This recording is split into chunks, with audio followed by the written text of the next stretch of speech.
In our third lecture, or lesson 3, we look at the etymology of the word contemporary, where contemporary theology is taken from.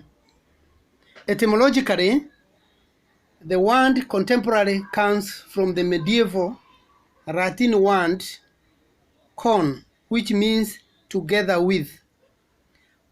Thus, rooted from the Latin contemporaneous and contemporaries or contemporaneous plus tempus or tempo for time, a contemporary issue can be defined as an idea, an event, a topic, or a given subject that is relevant to the present day.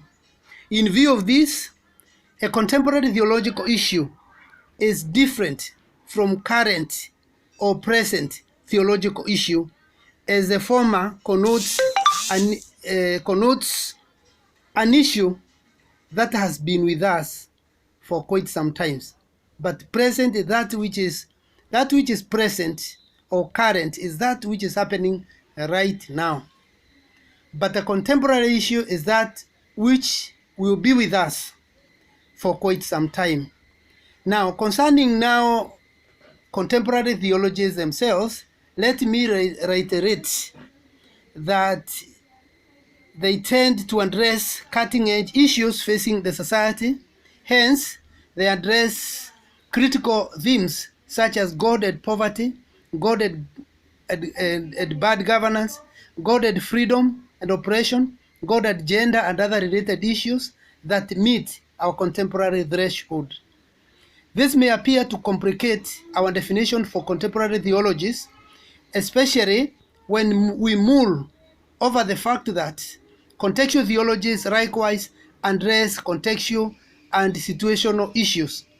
Nevertheless, there are critical differences, as contextual theologies focus mainly on the context, which may be limiting. Such context can be African context, Kenyan context, Tanzanian context, gender context, and so on. Contemporary theologies may appear to address a broader context, such as the COVID era in the globe, the New World Order, globalization, and so on. Contemporary theology has the task of reflecting on the very basic theological questions, such as who is God and what is God doing today in my life, in my family, in this Christian community, in this local context, in this country. What is God doing in this continent, in this world? Those are some of the concerns of a contemporary theologian. So you continue asking more and more questions, such as what is the message that God has for us today? Now, the German theologian and evangelist Dietrich Bonhoeffer once asked, who is Jesus Christ for us in the world today? That's a contemporary issue from a contemporary theologian. Now, some of our contemporary theologies include theology of liberation, theology of African women, African theology, black theology. I've already noted those things. Latin American liberation theology. Of course, Latin American liberation theology and North American black theology are normally confused. People confuse them. The theologies are fine, but people tend to confuse Latin American theology and North American black theology. Again, there's a confusion that we always find ourselves in, confusing black theology of South Africa, which fought apartheid, and black theology of North America that fought and continues to fight racism in America. You heard the other day a policeman stepping on a black prisoner till he died. Those are some of the issues that black theology of North America contends with. But black theology of South Africa was mainly concerned with the situation of apartheid. Of course, in post-apartheid South Africa, there are still pockets of concerns regarding land issue, economic liberation, class society, or the rich, the poor, all those things are reappearing, but at the peripheral, not in the way they were appearing before 1984. Now, when you go to Asia, I noted that there is water buffalo theology by Kosuke Koyama. There is Dalit theology. There is Mijung theology. Or Mijung means ordinary people in Korea, because that's Mijung theology is for Koreans, people who feel they are marginalized. They have come up with theology to ask, where is God in our situation? We, the Mijung, the ordinary people. There is also theology of struggle in the Philippines, among others, which are all in Asia. Now, in Europe, or in the Western world, Jürgen Moltmann has come up with the so-called theology of hope. Of course, he was answering quite a number of issues, remembering the man participated in the Second World War when he was a young man of around 24 years.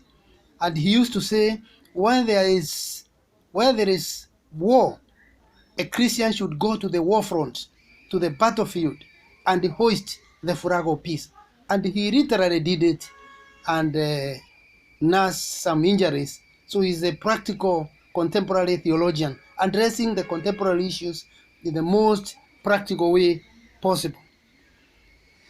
The other one is the philosophical theology and even liturgical theology of Kaulana. Kaulana is famous with his Catholic liturgical theology, the Roman Catholic liturgical theology, and of course, his philosophical theology. There's also Marxist theologies. There are many, even some of these black theologies, Latin American theologies. There's a sense in which they use Marxism, the teaching of Karl Marx, for sociological analysis, to analyze a society which is in crisis in the way Marx did. Some of them tend to do that.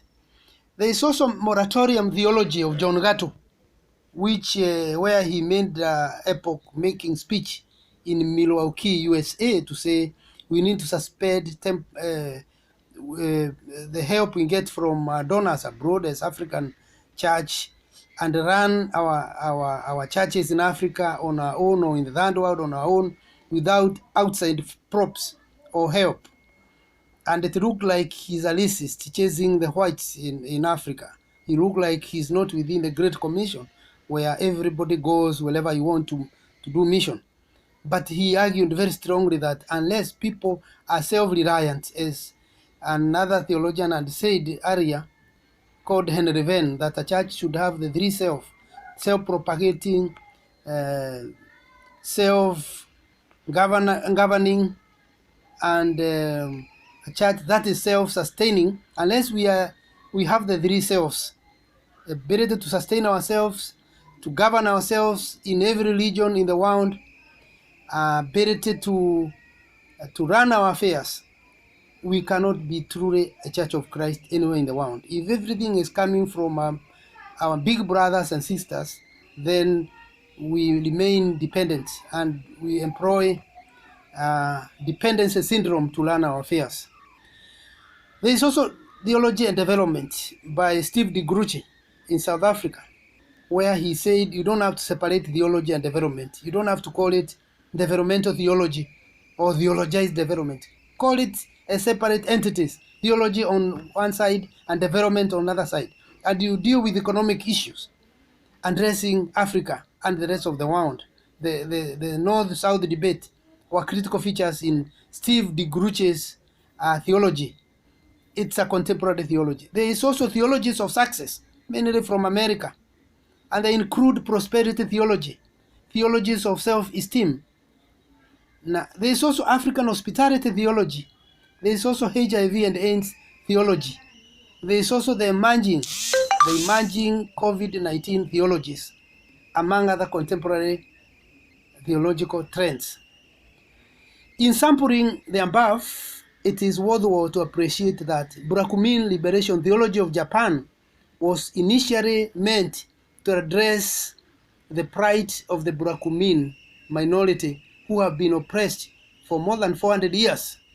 Likewise, a Japanese theologian, Kosuke Koyama, began water buffalo theology in order to attempt to translate the Christian faith into the Asian tradition in Thailand, and went on to build it on 1 Corinthians chapter 9, verse 22, where St. Paul says, "To the weak I became weak, so as to win the weak.